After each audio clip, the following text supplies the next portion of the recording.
Como devemos orar? Comentários Otávio Rosa.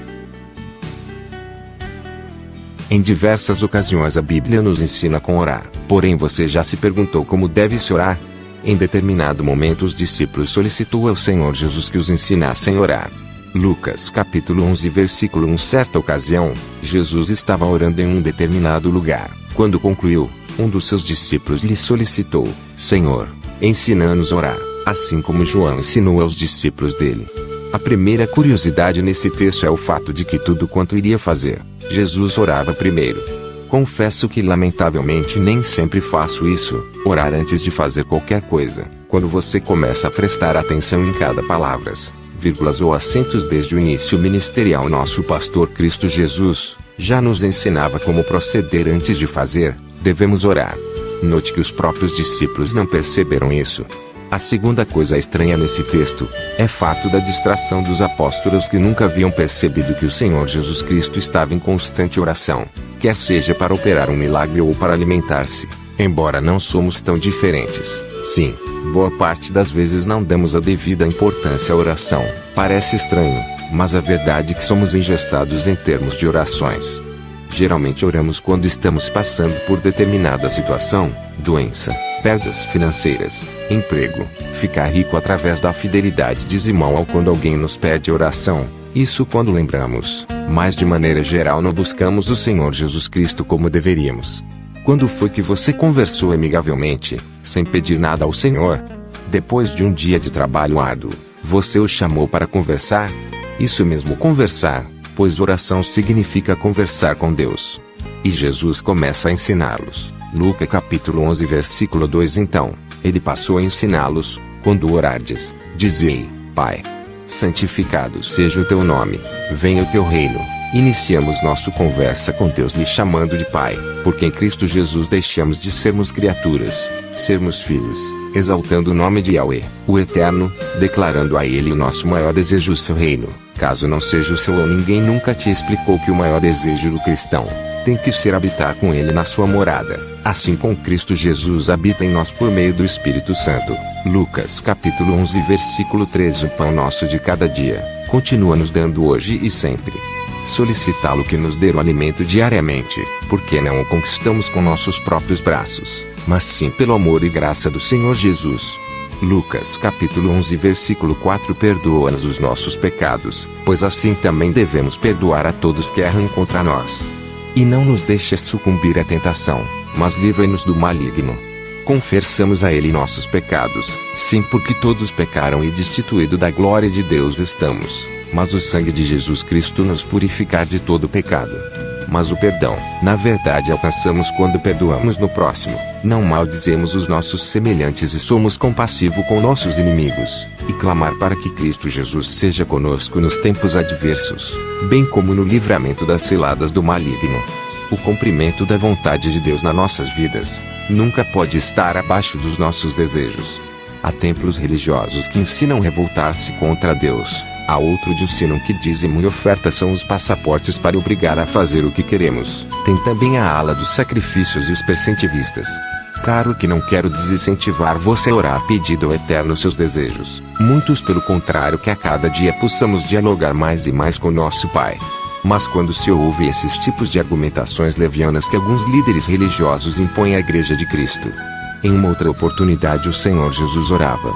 Marcos capítulo 14 versículo 36, e rogava: Abba, Pai, todas as coisas são possíveis para ti, afasta de mim este cálice, todavia, não seja o que eu desejo, mas sim o que tu queres.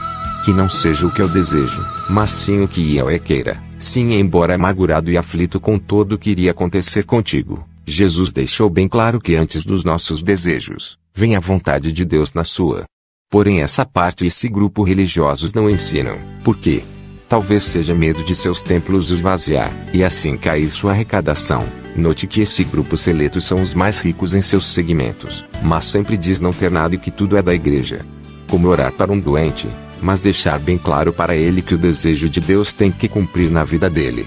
Logicamente não é mais fácil dizer tudo que tem deverá colocar no seu altar, e se não for curado, liberto e etc. e tal.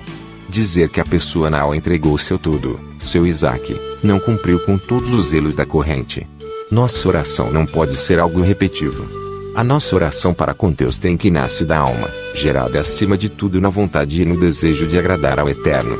Mateus capítulo 6 versículo 5 e, quando orardes, não sejais como os hipócritas, pois que apreciam orar em pé nas sinagogas e nas esquinas das ruas, para serem admirados pelos outros. Com toda certeza vos afirmo que eles já receberam o seu galardão. A oração verdadeira e sincera vem da alma e não de belas palavras, a fim de mostrar para os outros sua comunhão com Deus, sendo artista sem plateia, com performance ridícula, lágrimas falsas para comover os insensatos de corações. Mas esses religiosos se baseiam no fato que o Senhor Jesus Cristo nos diz, que se pedimos a Deus, Deus nos considerará para assim Jesus Cristo seja glorificado. João capítulo 14 versículos 13 e 14 e assim, seja o que for que vós pedirdes em meu nome, isso eu farei, a fim de que o Pai seja glorificado no Filho. Se vós pedirdes algo em meu nome, eu o farei. Mas eu não li, na Bíblia, que nenhum dos apóstolos haviam orado para enriquecer ou para curar de alguma enfermidade, tampouco para um novo emprego ou casa nova. Antes, do contrário, largavam tudo para seguir pregando o Evangelho de Cristo. Hoje o movimento neopentecostal ensinam dentro da Bíblia, ser bem-sucedido e livre de doenças. Lógico que vão na contramão do que ensina as Sagradas Escrituras, mas padecemos por falta de conhecimento, do desinteresse em ler, estuda, confronta o que estão me dizendo com o que a Bíblia diz realmente.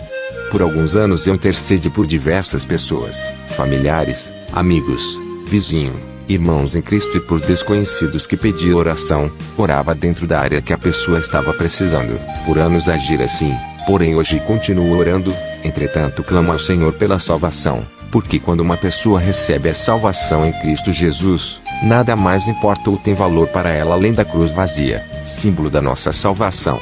Existem templos religiosos que amam fazer campanhas de orações, utilizam muito o livro do profeta Daniel, e o fato dele orar 3 vezes ao dia. Daniel capítulo 6 versículo 10. Assim que Daniel soube que esse decreto do rei havia sido proclamado, foi para casa, para o seu quarto, no andar de cima, onde as janelas davam para Jerusalém, e ali orou como costumava fazer cotidianamente, 3 vezes ao dia, ajoelhou-se, rogou e deu graças diante do seu Ilá, Deus.